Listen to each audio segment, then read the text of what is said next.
Hi, I'm Yellow Sleeves and this is my Zoom R4 multi-track recorder. Today's video is going to be a little bit more of a hands-on demo rather than a in-depth product review, so we're not going to go very hardcore into specs and numbers and things like that. However, I want to share with you the three main studio use cases I have for this little thing, and as I walk you through the different scenarios and show you how I would use it, I'm going to talk to you about some of the features that I like and I use and tell you how I use them, and maybe all of this information might contribute to you making a decision as to whether or not this is the type of device that you want to get. This video isn't sponsored by anybody. I bought this with my own money and I've been using it for a little while now, and I enjoy using it, so I'm going to share a few thoughts with you folks today. So let's talk about the first scenario and the simplest of them all. You know, when you're sitting on your couch and you're playing your acoustic guitar and you come up with a chord progression that sounds cool, or you come up with some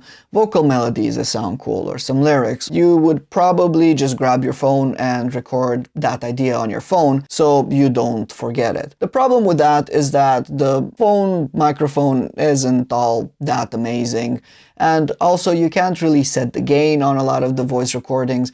Obviously there's different apps that do different things, but that's kind of where the Zoom R4 is doing a whole lot better of a job at recording these on-the-fly ideas. It has a built-in mic, so you don't need any external gear. The mic sounds pretty good, and it also records in 32-bit float, which is basically fancy speak for it doesn't really clip the audio if the audio source is quite loud. Which means that later on you can take that audio, put it into your DAW, and you can sample it, or you can use it in a production if you want to, or you can do whatever you want with it because the quality of it should be pretty decent. So for the very first scenario, I would use this over here, probably either on my couch or someplace else in the house, and record a demo in the moment without any sort of faff. To do that, I would first set up my microphone as my input, and once that is done, I would start recording the guitar first, and then I would start recording vocals on top of that guitar. So before we get into actually recording the demo, let's have a look at the setup that you would need to do on the R4 in case you want to follow along, or in case you're interested in how complicated and annoying the process could be. Let's take a look at what we need to do in order to start recording the first demo. We have 4 different tracks, all numbered, and we have 4 different faders. Each of the different faders controls the volume of each of the different tracks, which later on might come in handy if we want to mix anything. The first thing I would do after that is hit the option button and start a new project, but I've already done that. The next thing we need to do is assign one of the inputs to one of the different tracks. To arm a track, what we need to do is press input and then choose which one of these are going to get which input. As far as inputs are concerned, we have 3 different options. We have input A, input B, and the mic, with a toggle in between input A and the mic. If we wanted to put, say, input A on track 3, what we would need to do is have the toggle selected to input A, come here to track 3, press this button, and that's going to help us toggle between input A with phantom power, input B with phantom power. Now, should we want to use the mic instead, we would need to toggle onto the mic. First time we press it, we get the mic, and then it goes straight into input B, and input B with phantom power. Now that track number 1 is armed with the microphone selected, if we slide the volume up here, you can see that the level is moving, and we could monitor that if we wanted using the headphones over here. In order to record, the only thing we need to do is hit record, and to stop recording, either hit record again or hit stop. As far as effects are concerned, we have 2 different banks, let's call them. Each of the different bank has its own available effects. In the yellow, we have preamps, and we have guitar and bass amplifiers.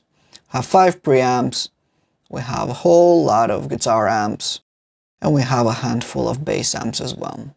Each of these has its own character. We have a drive and a tone option for all of the preamps and all of the different guitar amplifiers as well. And on the second bank, we have pretty much everything else. If we go in there, we'll see that there's some compressors, we have some distortions and overdrives, we have some chorus, detune, tremolo, phaser, flanger, doubler, pitch shift, delays, auto wah, and some filters. And all of these, as you can see over there, have their own set of parameters. Now, because I would want this to be as quick and as easy and as seamless as possible, I wouldn't really go and use any input effects or tweak any sort of stuff or set up a metronome or anything like that. I would do it quick, dirty, get it out of the way from my mind into the Zoom recorder, and that's it.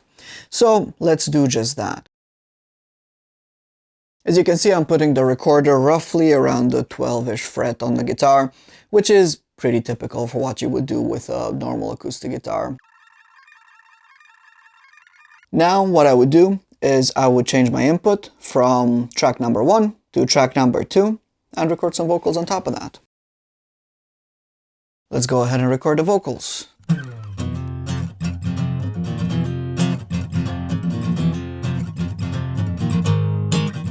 I've been crawling through the shadows of my dark and barren soul, looking for incentive to clean what's never been cleaned before. They keep saying I'm a madman, always putting up a fight, but I prove to you I'm worth it. Spend some time with me tonight. I promise, babe, we'll be alright. You and me, the bond's so tight. Yeah, we're free to make it right. I know this world is overwhelming, gotta sit aside. I fight.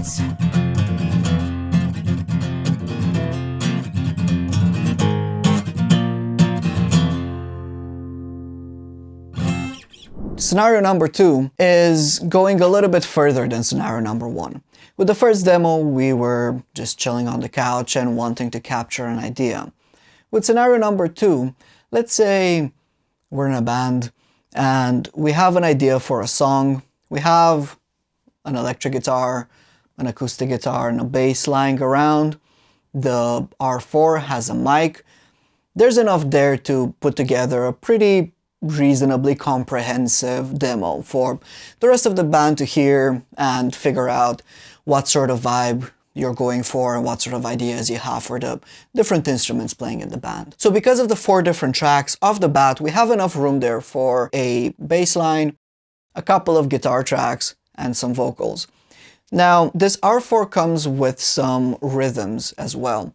And the rhythms don't occupy any of the tracks unless you bounce them out to occupy some of the tracks. You can record them into one of the tracks if you wanted to, and then you could mix and match different loops, but it's a lot of work and I probably wouldn't recommend it. You're better off doing that into an actual DAW. I'm going to record an acoustic guitar, an electric guitar, bass, vocals, use one of the rhythm tracks, and before we get into actually recording anything, I'm going to show you just how I set up everything. For the acoustic guitar, I'm not going to be using anything this time around. I'm just going to record it straight in. For the bass, I would be using this B-Man bass, which I'm assuming is a Fender Bassman, with a little bit of drive. I think drive I like about 65-ish, and tone I tend to leave where it is, and I use the controls on my jazz bass to control the tone. And what I also like to do is I like to use this first compressor with my bass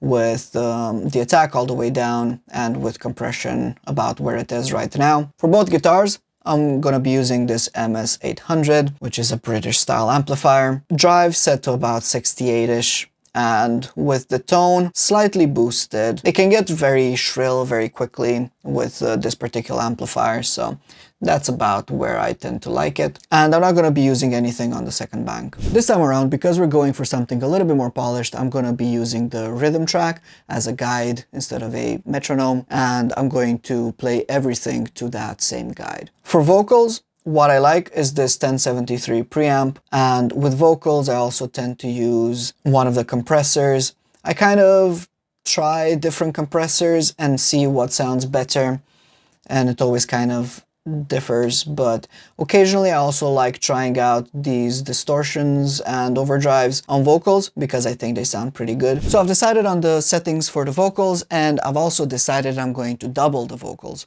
Cool, ready to go.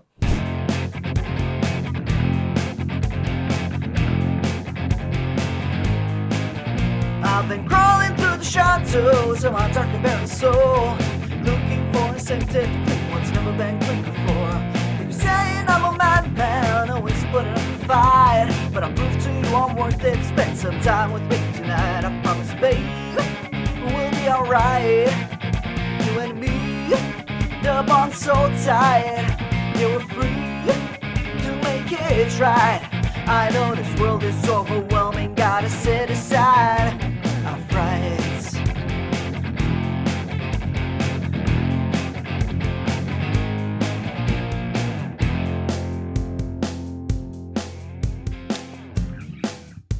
So that's pretty much what the second use case is like. It's not a full mix, and it's not meant to be, right? It's a demo, it's meant to be a rough sort of idea, and I think it captures that quite well. Now, I could have added more layers, I could have done more things, I could have pushed the EQ further, I could have done whatever, but that's not the point, is it?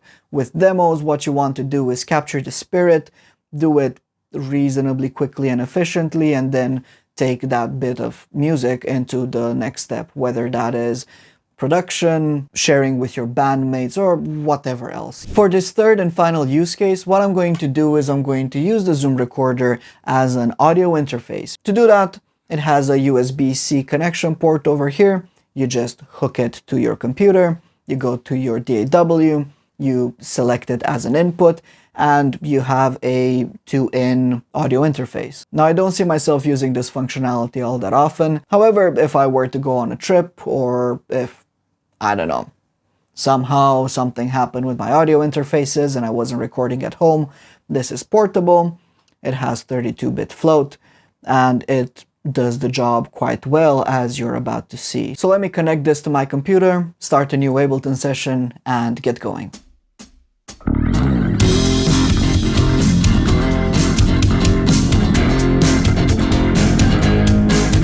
I've been crawling through the shadows of my dark and barren soul, looking for incentive to clean what's never been cleaned before.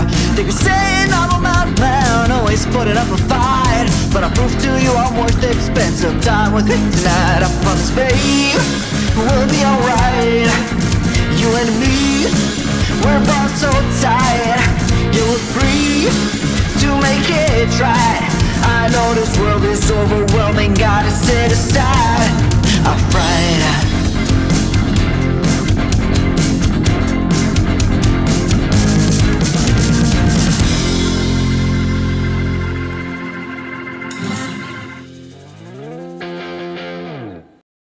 So I'm done recording the third demo, and I think this is a pretty decent audio interface.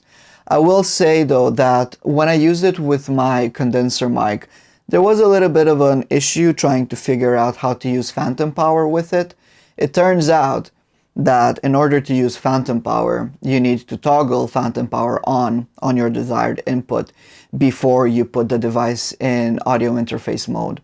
That's something that I had to find out by Googling it, and it's not something that the manual says. So that's not great, to be honest. I mean, it was a quick Google search to find that information, which is fine. Someone in a forum mentioned that that's the way to do it. But that to me sounds like if this is an intended feature, using it as an audio interface, just make that plain and simple somewhere. And even better yet, how about you just put a button that toggles it on and off? I mean, as you use this in interface mode, the only thing you can do with it really is use these two sliders to go up and down to control the amount of gain. That's pretty much it. There's the rest of the interface that doesn't really do much. I mean, these buttons toggle some of the options you have, like mono stereo recording, or whether you want to direct monitor or not. But other than that, the rest of the buttons do nothing. So maybe having one of the buttons to do phantom power toggle on and off, like the input button or something, that maybe would have been a better way of doing it. It's not intuitive, and I'm not very happy about that, but again, I'm probably not going to use it as an audio interface. So, I think as a multi-track recorder, this does a pretty good job. But as a audio interface, it records great, it's functional. It just has the little phantom power quirk that you need to be aware of, and I would have liked to be aware of before started recording, but hey ho. That's pretty much me for today. If you enjoyed the video and you made it this far into the video, please consider subscribing. This is a very small channel and subscribing is genuinely the best way you can support the work I do here. And until next time, have a good one.